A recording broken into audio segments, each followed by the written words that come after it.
Oui, le SLEG, cette plateforme syndicale qui tisse l'actualité guinéenne depuis maintenant une dizaine de jours, a donc décidé sans surprise hier de maintenir ce mot d'ordre de grève. On le sait, un consortium d'organisations patronales et de la société civile avait demandé aux hommes de la CRE un mouvement de grève donné polémique et préjudiciable à la paix sociale dans un contexte électoral fort tendu. Le syndicat libre des enseignants et chercheurs de Guinée, qui porte donc une note de doléance en 3 points depuis le 12 février dernier, n'entend donc guère s'arrêter en chemin avant d'obtenir entièrement satisfaction à ces revendications. Qu'est-ce qui motive justement cette décision du SLEG? On essaie de comprendre ce matin, vous le voyez à l'écran, c'est l'homme qui fait trembler la République en ce moment, c'est bien sûr Aboubacar Souma, secrétaire général du SLEG. Il est notre invité. On va débattre dans un instant, mesdames et messieurs. Il est avec nous dans ce studio. Bonjour Aboubacar Souma. Bonjour monsieur Lamine. Bienvenue dans cette émission. Comment ça va ce matin? Ça va très bien. Ça va bien? Bien, merci, oui. Bien. Allez. Moi je veux quand même avoir le privilège, Aboubacar, d'ouvrir le bal avec vous. Oui. Partout on entend Aboubacar Souma sur les médias. Vous êtes devenu un homme, un homme de médias. On en parle un peu partout, à tout bout de champ. Ça fait quoi pendant ces moments où il y a toute cette tractation, des menaces de la part du gouvernement? Ça fait quoi de porter un nom tel que le vôtre, Aboubacar Souma? Bon, moi, comme vous l'avez constaté, je ne suis que l'émanation d'un ensemble. Les enseignants. Ouais. L'ensemble des enseignantes et des enseignants de la République de Guinée. Si on vous demandait, auparavant, si on vous demandait de vous présenter aujourd'hui, M. Aboubacar Souma, que direz-vous, Aboubacar Souma? Je me présenterai Aboubacar Souma, secrétaire général du bureau exécutif national du SLEG, syndicat libre des enseignants et chercheurs de Guinée. Sauf que ces statuts ne vous est pas reconnu par l'État, par l'inspection générale du travail et par le tribunal du travail, mais aussi par les autres secrétaires, ceux qui se considèrent toujours comme secrétaires généraux de l'USTG et du SLEG. En l'occurrence, M. Sissabané et M. Lumbe Massouma. Que répondez-vous? Oui, je crois que c'est par méconnaissance des textes régissant le fonctionnement d'un syndicat que les responsables haut niveau, les ministres là, ne nous reconnaissent pas. Nous sommes un syndicat libre. Ouais. Nous avons le compte à rendre à personne. Nous sommes libres de nous constituer, n'est-ce pas, en association, de constituer notre syndicat et d'informer seulement les autorités. Donc aucune autre institution n'a d'ordre à nous donner. Ouais.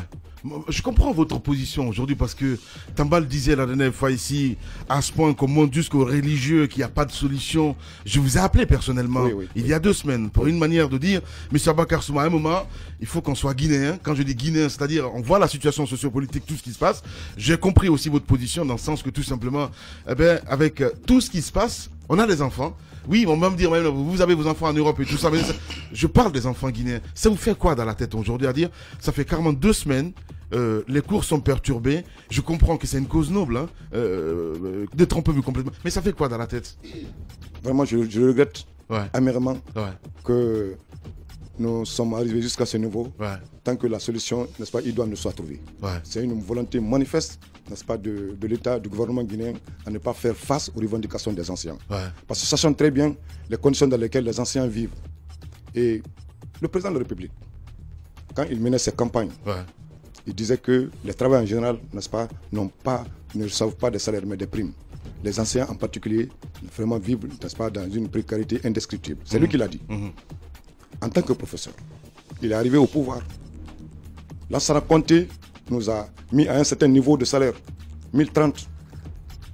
Au lieu d'augmenter le salaire, il a fait tant de promesses.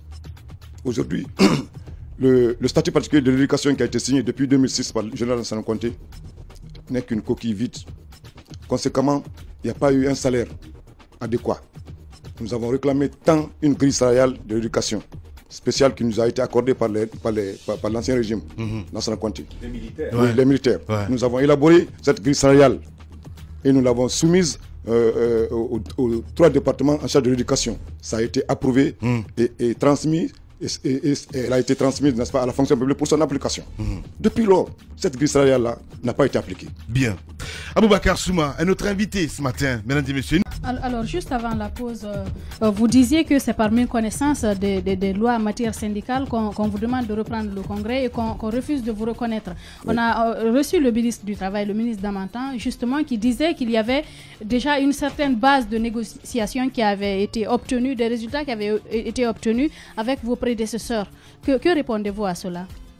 Par rapport à ça, voyez le protocole qui a été signé. Ce n'est pas signé par un syndicaliste de l'éducation. C'est signé par les secrétaires généraux, n'est-ce pas, des centrales. Or, c'était une revendication sectorielle. C'était l'intersyndicat de l'éducation qui avait déposé, n'est-ce pas, cette plateforme revendicative qui, en ce moment-là, avait 9 points, dont le maintien de la valeur monétaire du point d'indice à 1030, qui a été reporté en septembre pour les négociations. Ouais. Et pendant ce temps que nous étions dans les différentes commissions, n'est-ce pas, préparatoires à ces négociations, à la période de ces négociations en septembre, on nous nomme à des postes, chose qui ne devrait pas se faire.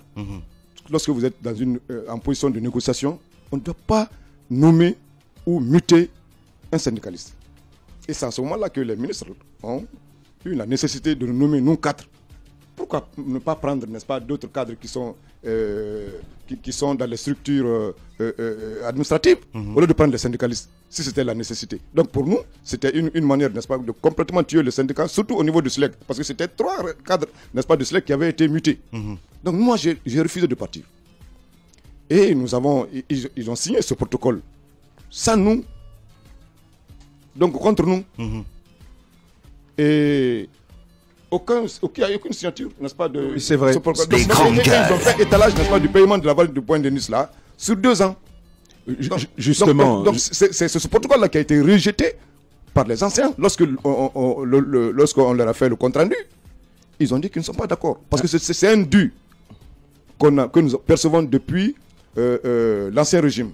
Depuis le temps. Alors, vous allez naturellement revenir. Donc, comme c'est un dû, on ne peut pas accepter qu'on le paye, n'est-ce pas, sur 2 ans. Parce que si on ne paye pas maintenant, comme nous avons demandé, en fin novembre, les travailleurs, n'est-ce pas, qui doivent prévoir leur droit à la retraite, n'est-ce pas, vont perdre. Or, n'est-ce pas, quand vous êtes à la retraite, c'est la pension, c'est le salaire indiciaire qui va être payé. Tous les accessoires de salaire là seront complètement éliminés. Voilà. Donc c'est pour ça que nous insistons à ce que cette valeur monétaire du point d'indice soit payée, n'est-ce pas, en novembre. Donc maintenant, nous insistons, comme ça n'a pas été payé avec le moratoire que nous avons accordé aux religieux, nous exigeons à ce que intégralement ces 40% là soient payés avec effet rétroactif. Bien. Allez-y, Tamba. Alors, vous comprenez quand même que le point d'indice que vous réclamez à 1030, ça va représenter au moins 40% de majoration. Les grandes gueules. Ce n'est pas majoration. C'était un dû. On avait ça. Oui, je le comprends parfaitement. Vu que ce n'était pas encore, vu que ce n'était pas encore appliqué, en termes de charges, c'est forcément dans ces termes qu'il faut le concevoir. Donc 40%. Les 40%, vous avez dans le protocole d'accord du 20 février 2017, vous-même, vous conveniez qu'il s'agissait d'une question assez complexe et assez contraignante pour le gouvernement et qu'il fallait introduire des experts internationaux qui s'y connaissent dans le domaine du salaire pour réfléchir et venir naturellement avec des propositions qui permettraient en septembre 2017, et je vous le concède, vous n'y avez pas été associé, qui viendraient donc faire des propositions concrètes qui pouvaient arranger tout le monde. Mais ma question, elle est bien simple. Le protocole d'accord du 20 février 2017, ces gens qui ont signé ici avaient signé également sur ce protocole. Sur cet autre, certes, vous n'avez pas vos signatures, mais est-ce que les propositions qu'ils font ne sont pas pour arranger la condition des enseignants si vous les acceptiez, vous? Non, ça n'arrange pas. Le protocole tel que signé là n'arrange pas les conditions des enseignants. Expliquez-nous. Parce que ils font étalage de paiement, n'est-ce pas, de ces 40% là sur 2 ans. Comme je viens de l'expliquer. C'est un dû qu'on nous a arraché. Injustement. Donc, nous avons exigé, c'est pourquoi nous avons exigé, et nous tenons toujours à ça, que ces 40% là soient payés intégralement. Et maintenant là, comme l'année 2000, nous sommes maintenant en 2018, que ça soit payé, mais avec effet rétroactif. À compter du mois de novembre. Mais vous êtes quand même d'accord que c'est un point qui pourrait donc faire objet à nouveau de discussion. Ce n'est pas une augmentation, ce n'est pas une augmentation de salaire. On est bien d'accord, M. Souma. Mais c'est un point de friction aujourd'hui. C'est un des points majeurs de votre plateforme revendicative. Je suis d'accord que c'est un acquis qu'on vous a arraché, comme vous le prétendez. Mais est-ce que vous êtes d'accord que lorsqu'il y a ouverture de dialogue aujourd'hui, que vous serez à même d'accepter d'en débattre? Pas de question, je dis, j'insiste.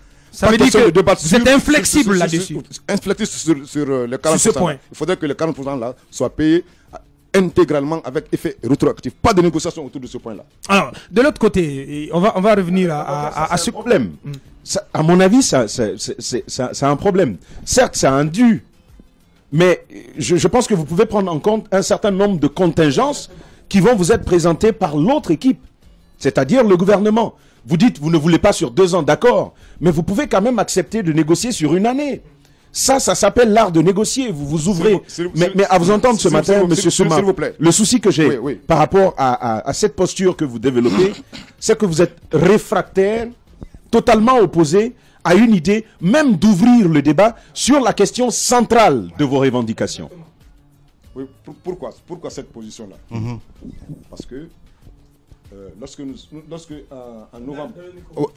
en novembre, n'est-ce pas, nous avons déclenché le mouvement de grève, et avec l'intervention des religieux, nous leur avons donné, n'est-ce pas, une possibilité. Et on constaté que le gouvernement disait qu'il n'avait pas les moyens, nous leur avons demandé de payer 20% en novembre. Et 20 autres %. Donc il y avait une discussion déjà. Oui, il y a une discussion déjà. Ok. Voilà, nous leur avons fait cette proposition-là.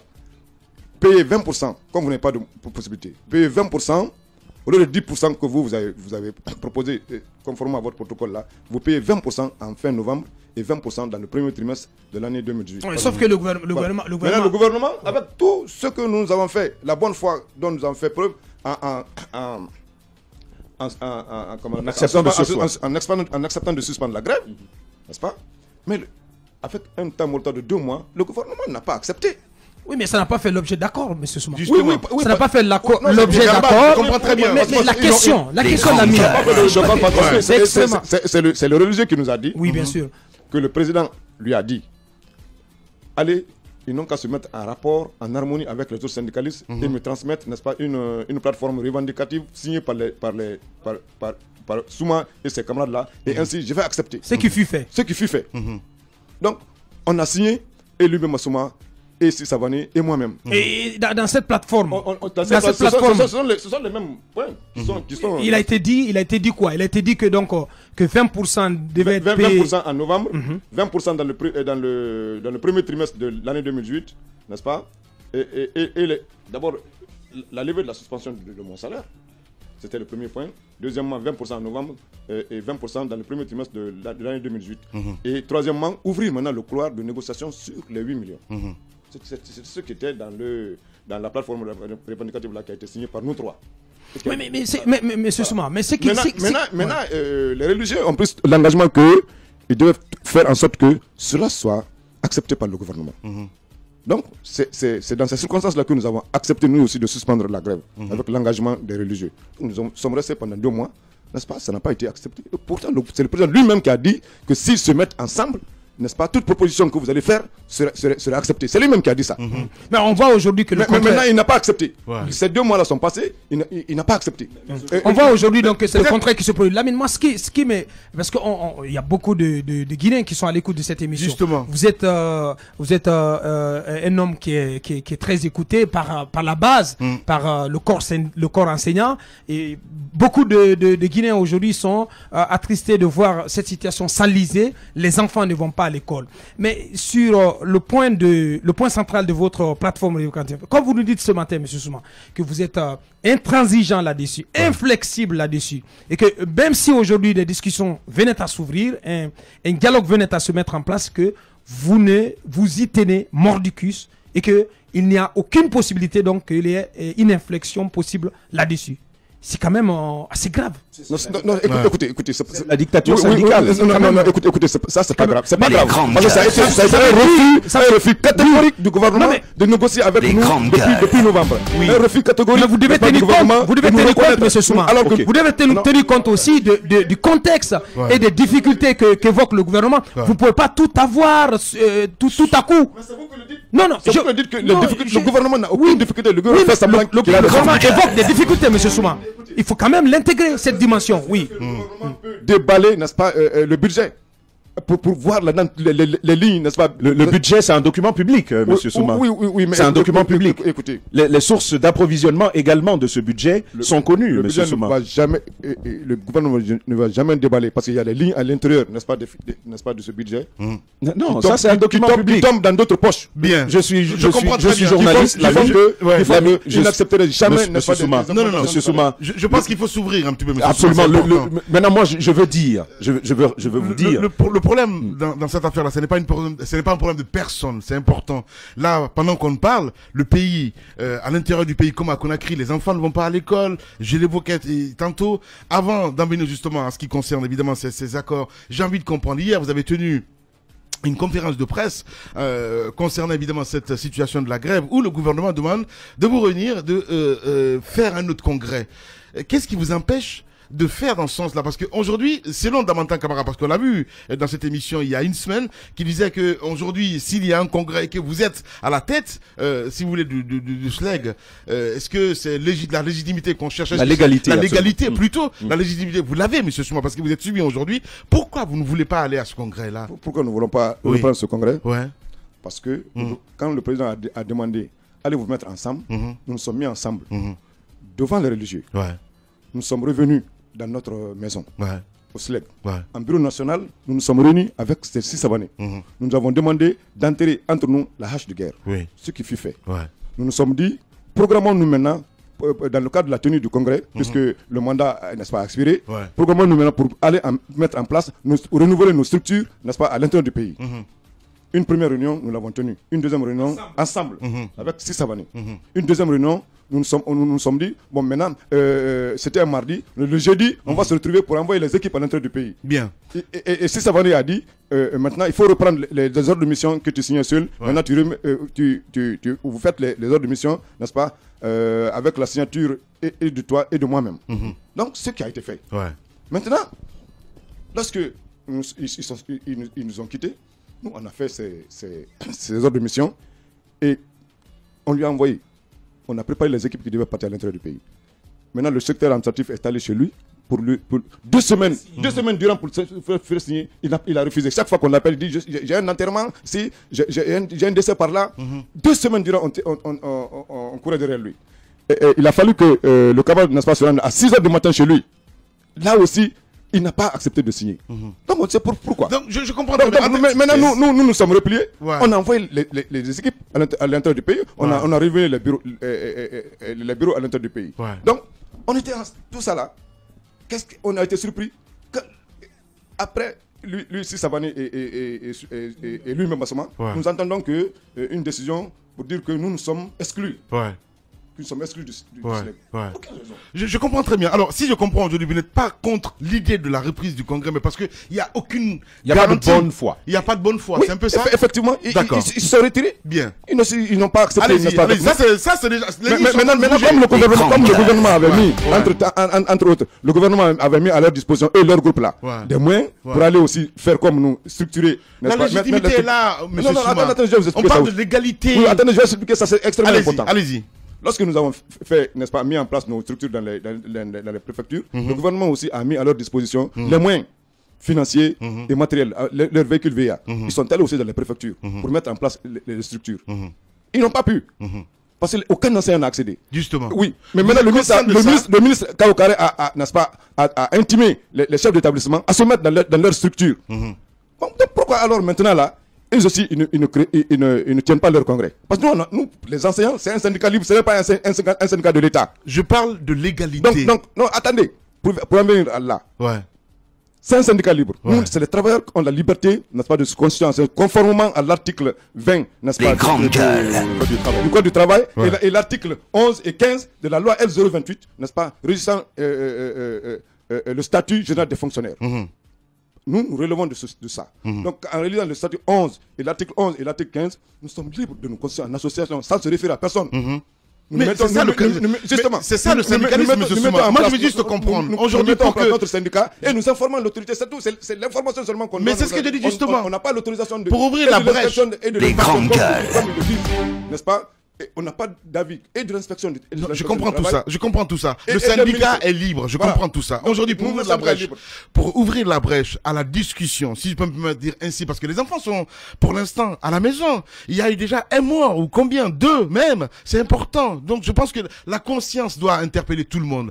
Aujourd'hui, en direct, parce que je sais que toute la Guinée nous écoute. Vous dites que vous n'êtes pas contre à reprendre, si vous voulez, le congrès. L'information principale que nous retenons ce matin, c'est ça. Mais vous avez besoin des garanties. Quelles sont ces garanties, monsieur?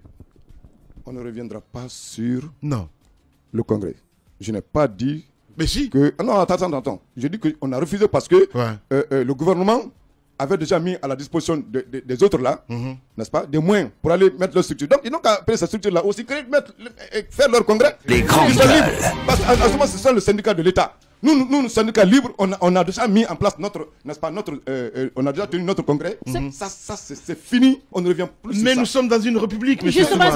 Monsieur Souma, si vous permettez, ce que Lamine dit. Le gouvernement n'a pas droit, n'est-ce pas, à nous dire de reprendre le congrès. Mais c'est pas le gouvernement, moi j'interpelle, pas du tout. Je parle de la société civile. Allez-y, madame Hiro. Non, mais on a vu, c'est vrai que personne ne peut intimer à un syndicat de reprendre. C'est un appel au dialogue. Vous comprenez la situation.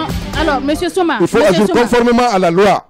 Nous agissons conformément à la loi, à nos règlements intérieurs. Quel est l'article qui dit qu'une société civile peut s'agir dans les affaires d'un syndicat? Mais non, c'est une doléance qu'on demande. Monsieur Souma, vu la situation, parce que hier, par exemple, je ne sais pas si vous avez suivi, d'habitude, depuis que la grève a été lancée, est-ce qu'on peut s'écouter? Oui. Et depuis que la grève a été lancée, si vous avez suivi à Cancan, parfois les cours se tenaient. Mais hier, par exemple, on a reçu quand même cette correspondance de notre reporter qui est de ce côté. Les cours ont été perturbés, même à Cancan et partout. Hier, on a l'impression que la situation s'est beaucoup plus endurcie. Et vu qu'on a l'impression qu'on tend vers une année blanche, le médiateur de la République vous a rencontré. Est-ce qu'il ne faut pas espérer une petite ouverture pour s'asseoir, trouver une solution, pour ne pas que justement on ait une année blanche?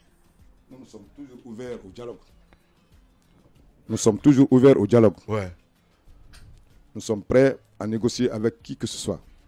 Mais... Quels sont les préalables? Les préalables, pour y arriver, il faut d'abord que le salaire du secrétaire général, n'est-ce pas, soit levé. Votre salaire est toujours bloqué? Toujours bloqué, depuis octobre. Mon salaire est bloqué. Il faudrait que ce salaire soit levé, débloqué. Deuxièmement, faudrait que les 40% là soient payés, avec effet rétroactif. C'est la condition. Hein.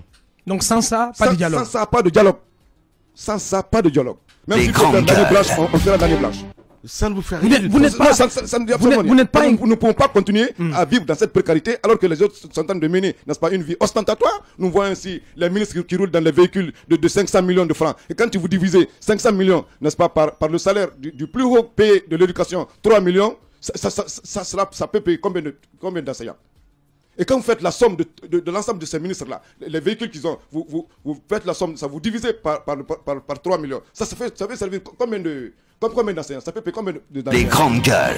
Nous allons continuer toujours à vivre, n'est-ce pas, dans cette précarité. Développons une démarche permet à vous faire ça c'est fini. Que l'État maintenant fasse en sorte que nous aussi, nos conditions la changent. Bien, d'accord. On ne peut plus continuer dans c'est qu'elle est légitime et légale. Allez-y. Alors, on n'en a pas fini de ce débat de la légalité.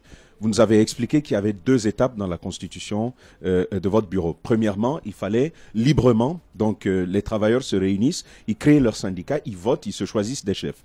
Ensuite, il fallait informer l'autorité. J'imagine que vous l'avez fait. Voilà. Alors, le souci qu'il y a, il faut de ce point de vue-là l'accepter comme ça, il y a que le SLEG, a désormais 2 têtes. C'est un animal bicéphale désormais. Non, pas de tête. Non, mais vous allez voir pourquoi je le dis. On va s'écouter. Allez-y, Tamba. Voilà, c'est bien qu'on s'écoute, Monsieur Souma. Allez-y. Alors, vous revendiquez votre leadership à la tête du SLEG. Mais il n'y a pas que vous. Si Savané fait autant. Alors, ma question, elle est bien simple. Est-ce que vous ne comprenez pas à un certain moment... Sauf que Tamba, quand même, son mandat a expiré. Même si son mandat a expiré. Même si son mandat... Exactement. Non, mais Aboubakar, il faut que les choses se passent dans les règles de l'art. Même si son mandat est expiré, suivant un certain nombre de procédures, on procède au remplacement de ces éléments-là. Moi, la question que elle est plutôt c'est plutôt une doléance. Est-ce que vous avez par exemple pris sur les grandes gueules? Est-ce que vous seriez ouvert à régler cette question de leadership, en proposant par exemple une solution particulière ou créant une brèche qui permettrait justement que vous rentriez dans la légalité que le gouvernement continue de réclamer. Ça, c'est la première question. La deuxième, parce qu'on n'a pas assez de chance de parler avec vous. Alors, la deuxième question, je vous la donne maintenant. Sur le point d'indice, je pourrais vous rappeler... D'accord, allez-y. Allez-y. Si Savané, le syndicat, c'est quoi? Le syndicat, c'est la représentativité. C'est la fonction principale du syndicalisme. La représentativité. Un syndicat qui n'est pas représentatif n'est pas syndicat. C'est le gouvernement qui l'a dit aujourd'hui qu'il ne négocie qu'avec l'ISTG et la CNTG. Suite, n'est-ce pas, à des négociations, n'est-ce pas, à des élections sociales qui ont eu lieu. Donc, au niveau du SLEG aussi, des travailleurs, nous aussi, nous avons fait une élection sociale. Aujourd'hui, suite à ces élections-là, si Savané n'a plus de représentant à la base, c'est fini, il n'est plus représentatif. La preuve est là. Et le comment exprimé. Lorsque nous avons déposé l'avis de grève, si Savané a fait comme un discours, comme une déclaration, pour appeler les anciens à ne pas respecter le mot d'ordre. Balato, qui est secrétaire général de la FSPE, qui est un syndicat affilié à la CNTG, a fait sa déclaration. Il a demandé à tous les anciens de ne pas suivre le mot d'ordre de grève. Qu'est-ce que ça a été? Lui-même a parlé. Quel est le syndicaliste de leur candidat qui n'a pas fait de déclaration? Entre eux et nous, qui a été respecté? Qui a été écouté? Bien. Donc, la légitimité est là. Voilà. Suite au Congrès, après le Congrès, la légalité est aussi venue s'imposer. Mais est-ce que c'est le droit, n'est-ce pas, du gouvernement de reprendre, n'est-ce pas, ce Congrès-là? Bien. Alors que nous avons déposé, n'est-ce pas, une information à tous les niveaux pour dire que nous voulons tenir le Congrès. Bien. Nous avons en direct dans cette émission Dr Alia Kamara, il faut le rappeler, inspecteur général du travail à Aboubakar Diallo. Les grandes gueules. Monsieur Alia Kamara, bonjour. Bonjour. Bienvenue dans les grandes gueules. Alors, merci. À travers un communiqué que vous avez signé hier, qui a été disséminé dans la presse, vous, Inspection générale du travail, vous appelez le SLEG donc à la tenue d'un congrès inclusif très rapidement. Expliquez-nous vos motivations. Qu'est-ce qui, à votre avis, soutiendrait donc cet appel ou on va dire cette décision, je ne sais pas comment la nommer. Qu'est-ce qui motive ces choix? Je vous remercie, merci beaucoup. Vous n'êtes pas sans le savoir que depuis plus de 2 semaines, l'école guinéenne est paralysée par une crise sociale sans précédent. Et cette crise est née de la dissidence au sein de la structure syndicale SLEG. Et cette situation a déjà endeuillé plusieurs familles guinéennes, causé des dégâts extrêmement importants. Et face à cette crise, beaucoup d'initiatives ont été entreprises. Cette première initiative a été entamée par le Conseil économique et social, par les religieux et aujourd'hui par le médiateur de la République sans succès. Et nous, de notre côté, les structures syndicales, qu'il s'agisse des structures syndicales ou les fédérations, elles sont aussi régies par le Code du travail. Donc je ne peux pas rester sans réagir. Donc c'est la raison pour laquelle, après examen et analyse des documents qui ont été portés à ma connaissance, je me suis rendu compte que de part et d'autre, ces deux structures existantes du SLEG, notamment le bureau sortant du SLEG et le bureau conduit par M. Aboubakar Souma, à mon avis, ces deux bureaux ne sont pas dans un dispositif normal. D'un côté, le mandat du bureau actuel du SLEG est arrivé à expiration depuis novembre. De l'autre côté, M. Aboubakar Souma a fait son congrès électif. J'ai des doutes sur la régularité de ce congrès. C'est la raison pour laquelle j'ai demandé à ce que j'ai invité, je dis bien que j'ai invité le bureau exécutif sortant à rapidement organiser un congrès inclusif. Inclusif, ça voudrait dire que personne ne sera exclu, que personne ne sera exclu de ce congrès-là. C'est la raison fondamentale. Et la raison aussi est que depuis 2 semaines, les jeunes enfants sont à la maison. Je pense que cette situation doit interpeller chacun des Guinéens. Voilà, Ali à l'antenne, allez-y Tamba. Alors monsieur, vous avez forcément suivi monsieur Abakar Souma sur nos antennes. Vous demandez au bureau exécutif sortant d'organiser un autre congrès. Si vous avez bien suivi le propos d'Abakar Souma, alors vous vous rendez compte que ce bureau n'a pas voulu justement de ce congrès inclusif que vous demandez. Il y a quelle chance qu'une telle invite puisse faire son chemin justement? Cette invite a une chance, d'autant plus que dans le courrier que j'ai adressé aux membres du bureau exécutif sortant, parce que le courrier, l'intitulé du courrier, c'est bien aux membres du bureau exécutif sortant, y compris M. Souma. J'ai bien pris soin d'indiquer à la fin de mon courrier que l'inspection générale du travail, l'inspection générale de l'administration publique et le tribunal du travail seront là pour veiller à la régularité du processus. Je pense que c'est une garantie supplémentaire. Bien. Alors, M. Souma est avec nous dans ce studio. Comme ça, on va se parler quand même, parce qu'on est guinéen. Allez-y, M. Souma. Nous avons l'inspecteur général du travail en direct. Écoutez, l'inspecteur général du travail. Vous saluez, M. Souma. Bonjour, monsieur l'inspecteur général du travail. Bonjour, M. Souma. Bien, merci. Comment allez-vous? Ça va très bien, monsieur l'inspecteur. Est-ce que vous avez bien voulu poser la question, parce que vous demandez, n'est-ce pas, au bureau exécutif national sortant de se retrouver? S'il vous plaît, le courrier que je vous ai adressé, c'est un courrier adressé aux membres du bureau exécutif, sortant.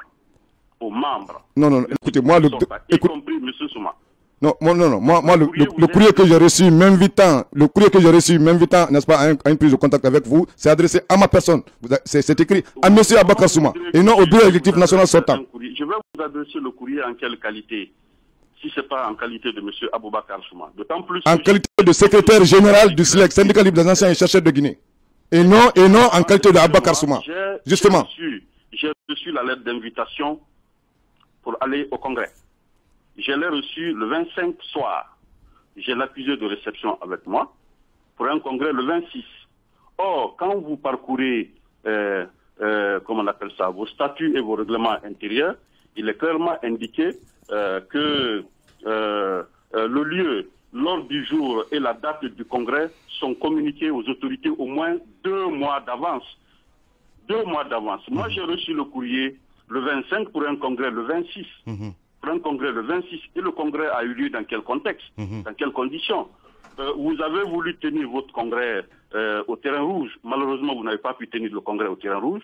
Vous êtes venu à la grande mosquée Faisal, là aussi. Le soir, vous annoncez que le bureau a été mis en place le jeudi. Or, le congrès était programmé le vendredi. Il n'y a pas un doute là à ce niveau? Mais si le congrès ne s'est pas tenu, comme vous-même vous êtes au courant, si le congrès ne s'est pas, qui était programmé, parce que la lettre qu'on vous a envoyée, c'était dit, le congrès devait se tenir au siège du SLEG. Mais si le congrès ne s'est pas tenu au siège du SLEG, n'est-ce pas, qui a empêché que ce congrès se tienne au siège du SLEG? Non, il dit que... Non, je pense que ce qu'il a dit, ce que l'inspecteur dit, est quand même très sensé. Il évoque la loi, le lieu, l'heure, la date doivent être communiquées à lui en l'occurrence, en lui aussi, à partir 2 mois à l'avance. Vous ne l'avez pas fait. Et c'est ce qui me ramène justement à parler des 2 SLEG dont je parlais tantôt. Écoutez, nous ne sommes pas régis par le Code du travail. Il parle de vos statuts. Non, je dis, il parle de vos statuts. Nos statuts ne disent pas. Vous comprenez? Nous ne sommes pas régis par le Code du travail. Il faut que M. l'inspecteur sache. Non, il a évoqué vos statuts. Attendez, il dit que... Nous n'avons pas besoin, n'est-ce pas, d'informer, n'est-ce pas, nous n'avons pas besoin, n'est-ce pas, de l'avis de l'inspecteur. Bien, allez, on va l'écouter. Allez-y, monsieur l'inspecteur. S'il vous plaît, monsieur Souma, c'est une méconnaissance de la loi. Toutes les centrales syndicales de ce pays et toutes les fédérations de ce pays sont régies par le Code du travail. Quand vous prenez le Code du travail, il y a 5 livres, si vous ne le savez pas. Le premier livre du Code du travail, c'est l'emploi. Le deuxième livre du Code du travail, c'est les conditions du travail. Le troisième livre du Code du travail, c'est la représentation des partenaires sociaux, y compris le SLEG. Le SLEG est un partenaire social. Donc vous ne pouvez pas dire que, vous n'êtes pas régi par le Code du travail. C'est une méconnaissance de la loi. Nous ne sommes pas régis, les fonctionnaires ne sont pas régis par le Code du travail. les fonctions sont régies par la loi L028. J'entends bien. Voilà. Donc vous faites la confusion entre le code du travail et la loi L028.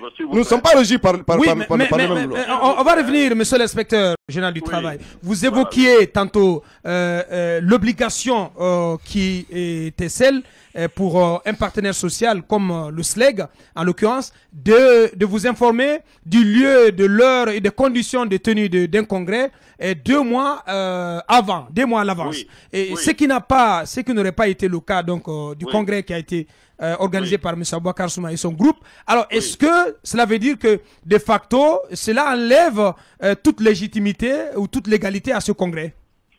Ben, écoutez, il a certainement, M. Souma a certainement la légitimité de la base, mais j'ai des doutes sur la légalité du processus qui a amené à son élection. Moi, je n'étais pas là, je n'ai reçu à date aucun PV d'un quelconque congrès. C'est quand même important. En Guinée, il n'y a pas que le SLEG, il y a plus de 12 centrales syndicales.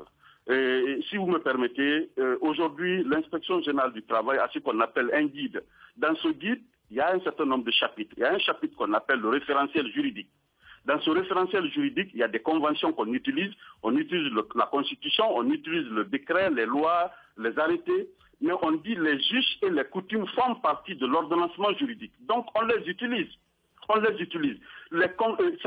Ça voudrait dire quoi? À chaque fois qu'une structure syndicale veut organiser un congrès dans ce pays, je mets quiconque au défi, l'inspection est associée.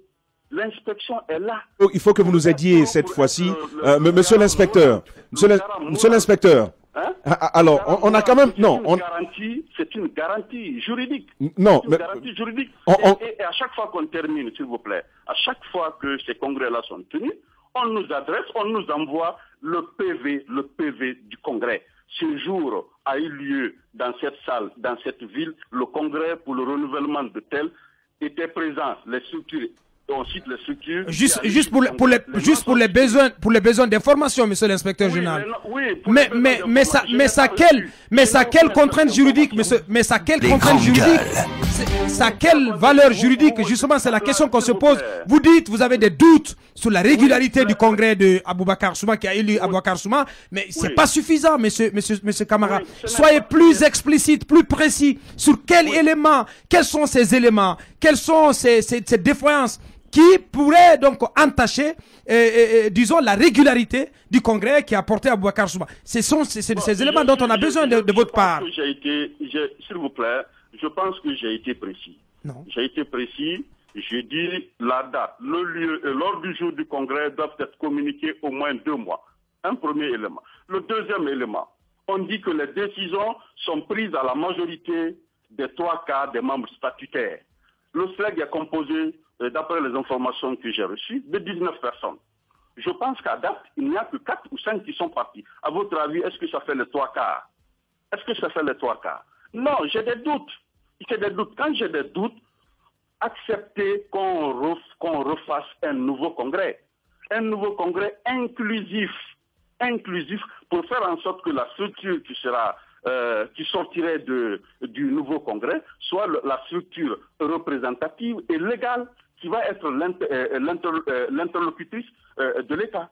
Je pense que c'est extrêmement important. Tantôt, parce que vous avez parlé de sources du droit tantôt, us tradition, qui, dans la pratique même du droit, ne sont pas vraiment contraignantes par rapport à un certain nombre de faits dans lesquels il s'appliquerait. Mais revenons à ces éléments que vous donniez tantôt, le lieu, la date et l'heure. D'où est-ce que vous puisez cette articulation dont vous parlez? Est-ce que c'est des statuts ou est-ce que c'est du Code du travail? Monsieur Tamba, c'est dans les statuts. Mais que monsieur... Aboubakar Souma dit qu'il n'en est rien et que cette disposition n'existe pas dans leur statut. Il peut en revérifier. Il peut en revérifier, ça existe dans les statuts. Je peux pas apporter à l'antenne des arguments qui ne sont pas vérifiables. Écoutez, selon la loi L028, nous constituons notre congrès, nous tenons notre congrès et nous vous informons. Vous vous informez mais vous n'avez aucune influence, n'est-ce pas, comme les sociétés, comme les entreprises, vous n'avez aucune influence sur nous. C'est comme ça qu'on a l'habitude de travailler, conformément à notre statut. Ce n'est pas vous, ce n'est pas, n'est-ce pas, le code du travail qui nous régit, n'est-ce pas? Nous sommes régis par la loi L028. Donc nous avons élaboré, n'est-ce pas, notre statut en fonction de ça. On vous informe seulement. Donc on n'a pas besoin de votre présence pour la tenue d'un congrès. Bien, on va l'écouter. Voilà. Ouais. Allez-y, monsieur. Donc tout ce que vous dites là, concernant le nombre de... S'il vous plaît. On va l'écouter, monsieur. Les membres. Non, attendez. Parce qu'il dit que sur les 19, n'est-ce pas, il n'y a qu'un petit nombre. Mais il ne sait pas comment on a fonctionné jusqu'à la tenue de ce congrès. Et sur les 19, il y avait déjà, il n'y avait que 14 qui fonctionnaient. 14 éléments qui fonctionnaient. Au moment où on tenait le congrès. Tous avaient déjà quitté. Si Savané n'était plus avec nous, Kadet Ba était au niveau de l'USTG. Et s'il vous plaît, Wora était recteur à l'université n'est-ce pas, à Zérekoré. Il y a deux, n'est-ce pas, celui de Fria ne venait plus. Donc il n'y avait que 14, n'est-ce pas, éléments qui fonctionnaient. Et parmi les 14 là, nous sommes 8. Nous sommes 8 de leur côté. Ils ne sont que 6 de l'autre côté. Donc, quand nous sommes retrouvés, n'est-ce pas, pour organiser le congrès, les 14 là, c'était les 14 là qui étaient là, présents. Nous nous sommes dit, il faudrait qu'on tienne le congrès. Et en ce moment-là, et si ça venait, il ne vient que quand il y a des circonstances spécifiques. Et en ce moment, il était là. Mais ils ont quitté, alors que nous tous, nous nous sommes entendus d'organiser, n'est-ce pas, le congrès. Après, ils ont quitté. Mais si nous tenons le congrès, on peut dire que nous ne sommes pas ensemble.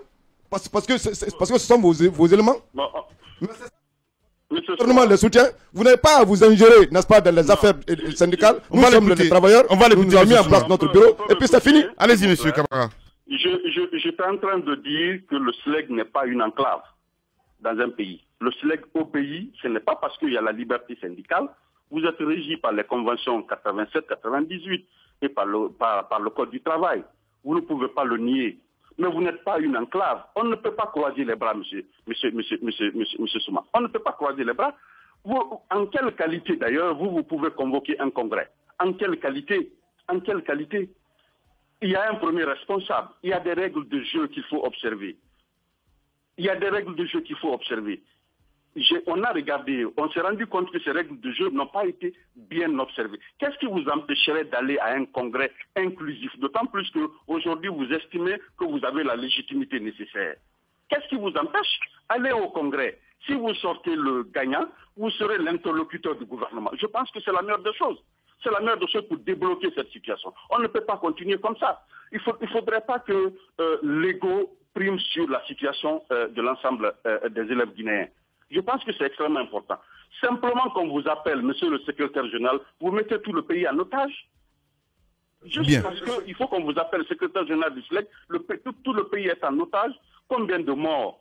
Combien de morts? Et je vous ai suivi au début. J'ai été affligé par les propos que j'ai entendus. Que vous ne soyez pas ouvert même à une quelconque discussion autour, par exemple, des 40%. Ça, c'est ce qu'on appelle le syndicalisme. C'est ce qu'on appelle le syndicalisme. Bien, allez-y, Tamba. Alors, on comprend bien. Vous exigez, j'exige. Mais attendez, le syndicat, c'est la négociation, c'est le dialogue. Oui, on va essayer de passer. Allez-y, Tamba. Voilà, alors je vous entends bien lorsque vous dites qu'il faut aller vaille que vaille à un autre congrès. Et c'est d'ailleurs bien que vous ayez suivi monsieur Souma dès le départ. Mais il y a quand même deux observations que je veux vous appeler à faire. C'est que le premier bureau, le bureau sortant dont on est en train de parler, était déjà en dépassement de mandat depuis plusieurs moments. On n'a pas entendu le gouvernement qui s'invite aujourd'hui dans la danse. Vous non plus, on ne vous a pas entendu sur ces dépassements de mandat qui faisaient perdre naturellement à ce bureau une certaine légitimité par rapport donc à la base. Ça, c'est une chose. La deuxième chose, c'est que certains de ce bureau n'ont pas voulu aller à ce congrès. Ils n'ont pas voulu de ce congrès-là. Malgré les lettres d'invitation qu'ils s'étaient engagés à signer, il n'en a rien été vers la fin. Qu'est-ce qui motive soudain cet intéressement, cette volonté acharnée d'aller à un congrès tout court? Bon, je ne vais pas aller dans le sens des propos de M. Souma en disant que je ne vous prêterai pas aussi, je ne suis pas sûr que vous soyez sur ce chemin-là, que les autres membres du bureau exécutif n'ont pas voulu aller au Congrès. Et aussi que qu'est-ce que nous avons fait depuis tout ce temps? Depuis la fin de la signature du protocole, du dernier protocole le 9 octobre 2017, nous étions déjà informés, de manière informelle, on va dire comme ça, que le SLEG était en train de faire le renouvellement de ces structures à la base. Notre intervention ne servait à rien parce que ils étaient, ces membres-là, en train de faire le travail de base. Donc, ça ne voudrait pas dire que nous sommes restés les bras croisés. On attendait que nous soyons informés dans les délais. C'est tout. Voilà. Allez-y, Madame Yoro. Vous attendiez à ce qu'on vous informe dans les délais. Est-ce que juridiquement, c'est obligatoire que le syndicat vous informe ou bien vous appelle à participer à la tenue de ce congrès? Est-ce que la loi l'exige? Je vous ai dit, j'ai déjà dit et répondu à cette question. Monsieur Souma qui est dans votre bureau, il le sait très bien. Il m'a dit au téléphone la dernière fois qu'il est un syndicaliste chevronné. Et je lui ai aussi dit que je suis un inspecteur général chevronné. Il le sait qu'en pareille circonstance, on invite obligatoirement l'inspection. Bien. Pourquoi? Il le sait. Il le sait. C'est la pratique en Guinée. Il le sait très bien. C'est une caution morale. C'est une garantie supplémentaire de la sincérité de ce qui s'est passé. Voilà. Docteur Alia Kamara, merci beaucoup. En tout cas, on est pris par le temps. Merci en tout cas d'avoir répondu à nos questions ce matin. Docteur Kamara. Au revoir. Tout homme qui fera profession de rechercher la vérité et de la dire sera toujours odieux à celui qui exercera l'autorité. Condorcet. Bienvenue chez les GG sur Radio Espace Guinée. Les grandes gueules. On arrive carrément à la fin de l'émission. Aboubacar Diallo, on a écouté M. Souma. Docteur Alia Kamara, votre réaction? Ma réaction par rapport à ça, c'est que nous voyons que Dr Alia est manipulé par son ministre, Damantan Kamara, qui, d'entrée de jeu, depuis toujours, ne reconnaît pas, n'est-ce pas, notre responsabilité. Puisque lui, dès que les deux, à savoir lui-même Souma et Sissavani, ont pris, n'est-ce pas, la décision de nous exclure, il s'est toujours apaisanti sur ça, n'est-ce pas, dans ses discours. Nous n'allons plus, n'est-ce pas, négocier avec Souma parce qu'il est exclu par ses camarades. Nous n'allons plus, n'est-ce pas, l'inviter à la table pour négocier parce qu'il est suspendu par ses camarades. Or, c'est eux qui ont dit que maintenant, c'est la représentativité. En syndicat, c'est la représentativité. Donc, en clair. Donc en clair. Ce qui est clair, c'est que nous avons tenu notre congrès conformément à la loi. Maintenant qu'ils interprètent ça comme ils veulent, parce qu'ils ont un groupuscule qu'ils veulent maintenir, n'est-ce pas, dans le SLEG. C'est ça le doute en fait chez vous? Oui, c'est ce qui se dessine. C'est ça la réalité. Monsieur Souma. Sinon comment on peut... Il faut être aveugle aujourd'hui en Guinée. Oui, malgré... Vous ne pouvez pas dire que vous n'êtes pas suivi à la base. Oui, d'accord. Malgré le fait que... Justement. Toutes les autorités ont été enfermées pour la tenue de ce congrès. Comment se fait-il qu'ils puissent envoyer les forces de l'ordre pour nous empêcher de tenir, n'est-ce pas? Je comprends tout ça. Mais je pense que c'est l'intérêt d'abord des enfants qu'il faut mettre en avant, monsieur Souma. C'est dans ce sens en fait. Parce que si éventuellement la reprise du congrès pouvait aider quand même à sortir de l'enlisement, à vous positionner comme leader, leader reconnu par la base, mais aussi par les autorités, si cela pouvait aider à arriver à une solution. Pourquoi ne pas y aller, M. Souma? Pourquoi ne pas y aller? Toute considération, non. Ce que je voudrais, ça s'est passé au niveau de la CNTG, ça s'est passé au niveau du patronat, et le gouvernement n'a pas à s'ingérer dans les affaires syndicales. On comprend tout ça. On ne peut pas nous inviter à reprendre, n'est-ce pas? Monsieur Souma, oui, mais pour la cause, de la République, pour la cause des enfants. Non, mais écoutez quand même. C'est important. Non, mais ils n'ont qu'à travailler avec représentatifs. Mais c'est tout. Le gouvernement qui travaille avec ceux qui sont représentatifs. Alors ils n'ont qu'à travailler avec ces 6 abonnés. Parce que c'est eux qui sont représentatifs. Alors quel appel aux enseignants? L'appel que je lance, n'est-ce pas, aux enseignants, c'est d'être vigilants, de resserrer les rangs. Et toujours comme ils l'ont démontré, face à toutes ces intimidations-là, de tenir bon. Et cette fois-ci, il faut qu'on arrive jusqu'au bout. De ne pas être payé de ne pas recevoir le salaire du mois de février. Les enseignants disent qu'ils sont prêts n'est-ce pas, à accepter de ne pas être payés. Mais même s'il faut faire l'année blanche, on le fera pour que nos conditions changent cette fois-ci. Il faudrait que nos conditions changent. Ça, au moins, c'est clair. Voilà. Allez-y. Il ressort deux choses. En tout cas, de mon point de vue, j'ai envie de passer ces deux messages à vous, Monsieur Souma. Certes, sur l'indice, le maintenir au 1030 tel que vous avez demandé, j'ai envie de vous dire, même si l'État doit s'engager à vous les offrir tel que vous avez demandé, c'est toujours et forcément autour d'une table. Même si ça ne va pas être un point à discuter, il faut que ça se fasse autour d'une table. C'est là-bas qu'ils vont s'engager. C'est pourquoi il ne faut pas refuser d'aller à une discussion avec eux. Ça, c'est la première chose. Mais même c'est les chefs de rebelles ou les chefs de guerre. La dernière chose, je vais vous laisser, vous allez réagir. Allez-y, monsieur. Je vais terminer très rapidement. La deuxième chose, on a bien entendu ce qui est en train de se faire. À un certain moment, il faut appeler le chien chien. Le gouvernement fait mal de vouloir parasiter le mouvement syndical. Moi, c'est ce que j'ai compris. Quand on entend Albert Damantan parler et que l'on entend l'inspecteur général, on comprend tout de suite qu'il y a un camp qui est pariarisé et il y a un autre qui est le bon camp, celui des six savanés et des autres. Moi, j'ai envie de dire, il faut laisser la liberté syndicale aux hommes du travail s'engager et organiser ainsi par ce moyen leur travail. Sinon, on n'aide pas cette négociation. Le gouvernement est aussi responsable de ce dans quoi nous sommes en train de passer. Moi, ce que je voudrais dire, et je crois que mon homme va réagir après, dans la situation à laquelle nous sommes rendus aujourd'hui, moi j'en appelle à son sens républicain, à son sens patriotique. Il ne s'agit pas, je ne le demande pas d'abandonner la lutte qu'il mène. C'est une cause noble. Mais je crois qu'à un moment donné, au visa de la situation qui devient de plus en plus tendue tous les jours, l'école est paralysée. Je crois que toute considération mise à part, M. Souma devrait accepter qu'il y ait quand même un petit couloir, qu'il ait ouverture d'un couloir au dialogue. Mais quand on l'entend dire que les préalables, c'est d'abord que son salaire soit débloqué en tant que secrétaire général, ce qui n'est pas une condition rédhibitoire. Mais le point qui m'effraie, c'est lorsqu'il insiste, il signe, il persiste, que si les 1030 du point d'indice ne sont pas payés, donc avec effet rétroactif les 40%, qu'il n'y a pas d'ouverture au dialogue. Et pour ma part, s'il en est ainsi, la cause est entendue, il n'y aura pas d'ouverture de dialogue. Parce que ça veut dire que la médiation que mène le médiateur de la République, toute médiation qui viendrait de qui que ce soit, ne serait possible que lorsque ces 40% seraient payés. Et je crois que c'est une condition, c'est un obstacle rédhibitoire. Voilà. On n'y arrivera pas. Merci beaucoup. On va y arriver, Titi. Il ne faut pas être alarmiste à ce point. Merci beaucoup, en tout cas, à tous ces auditeurs. Demain, vous allez retrouver Aboubacar Diallo avec l'autre équipe. Monsieur Souma a retrouvé, évidemment, sur Espace TV pour une interview exclusive. Prenez soin de vous. À lundi.